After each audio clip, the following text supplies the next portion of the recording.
I was just thinking about that title, Get Unstuck and On Track. And there's a way in which a lot of times when people come for coaching or read a personal development book or go on a training program or listening to a podcast or whatever, it's because either they've uh, got something they want to bring into being, something they want to do, or the sense that there's something that they want to do and they feel stuck, it's not happening, or they've got some problem they want to solve or that sort of thing. It's kind of interesting. I was talking with a client this morning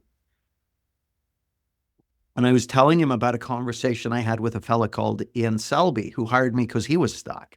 And Ian was, at the time, he was running an SME called Timberwood that was doing about £1.5 million turnover, so a small company. And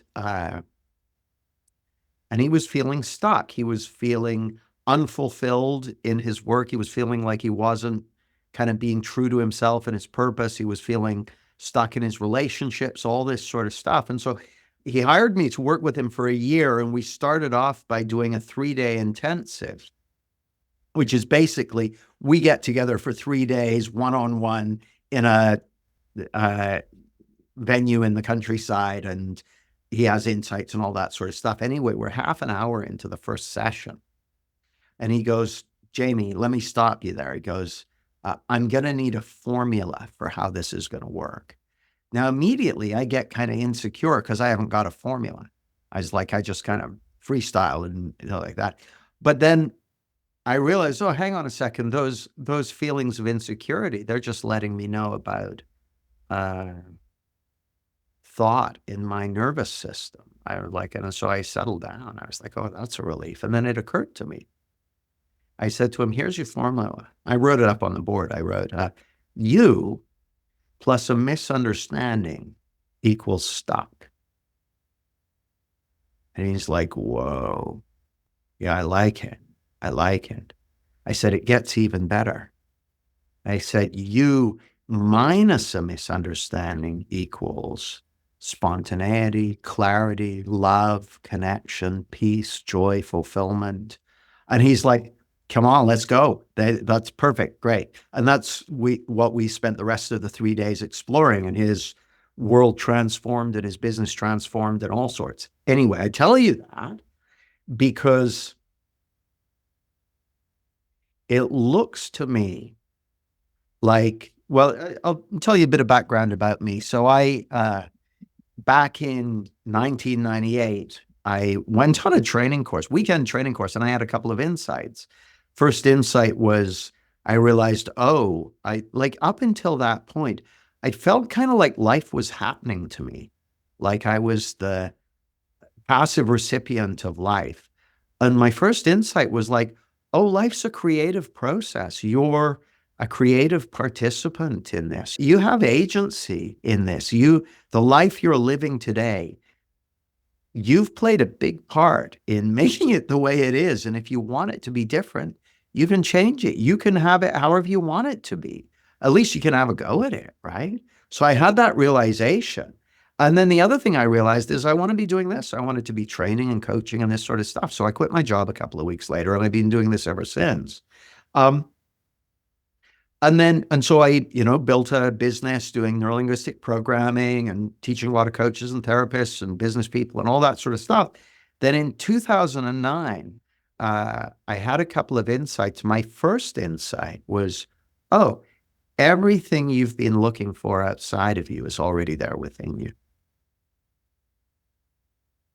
And that immediately started reorganizing my goals, my objectives, my priorities. Now, when I say everything, I'm not saying hamburgers and houses and cars and shoes. I mean the feelings of fulfillment and happiness and security and well-being and love and connection and freedom.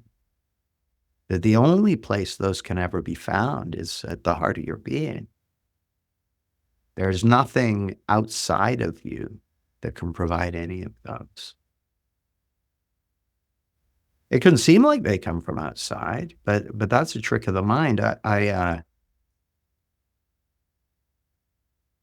is a metaphor I kind of like, which is if you look at little kids like to have teddy bears or security blankets, and they hang on to those transitional objects, and they get a feeling of security and well-being, calm, and so that's why parents give them to kids. But actually, 100% of those feelings of calm and security and well-being come from within the child. 0% comes from the security blanket or the teddy bear or whatever. And we understand that, like we recognize that that's it's an illusion. The idea that it comes from the teddy bear or the blanket is an illusion. But then how different does it look when we look at the adult teddy bears of like security from money or relationships or physical health or uh, a job or whatever it might be.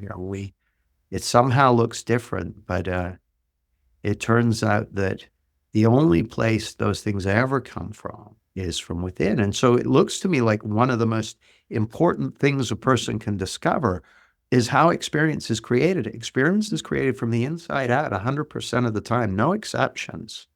It's just how it works.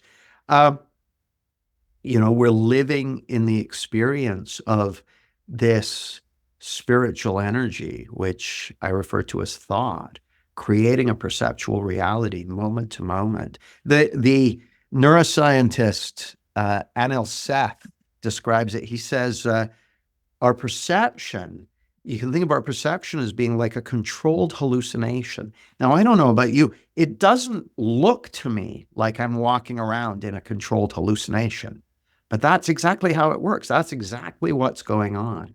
And so it's profoundly valuable to know that that's what's going on, because I'm not just talking about, the walls of the room you see around you or the traffic you see around you or the nature you see around you if you're out for a walk as you listen to this.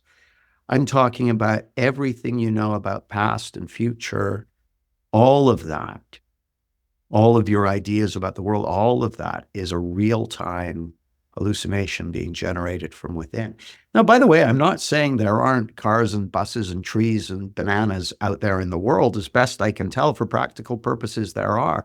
But your experience of them is being created from within 100% of the time, no exceptions. So one of the misunderstandings that my client Ian was caught up in was that it genuinely seemed to him like fulfillment and happiness and well-being and peace of mind and joy and love and connection came from outside. And it looks to me like one of the most valuable things any human being can discover is that our experience is always being created from within 100% of the time.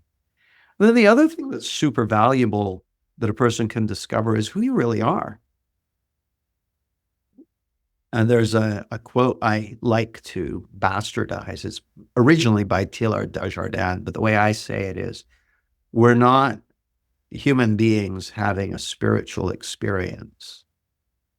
We're one spiritual being having 8 billion human experiences.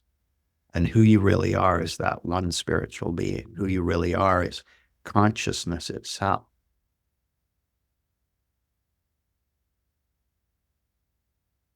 And the reason that can be valuable to catch a glimpse of is because who you really are isn't vulnerable to anything in this world of form, can't be hurt by anything in this world of form, and can't be helped by anything in this world of form. A lot of the time our fears, our insecurities, our worries, our doubts, but also our dreams, our hopes, our desires are founded on the idea that something from out there can either help or harm who we are. And Sid Banks, the guy who first articulated the principles behind clarity, he put it like this. He said, there's nothing out there. He said, there's nothing outside you that can harm you. And there's nothing outside you that can help you because there is nothing outside you. Thanks for your attention. I look forward to seeing you soon.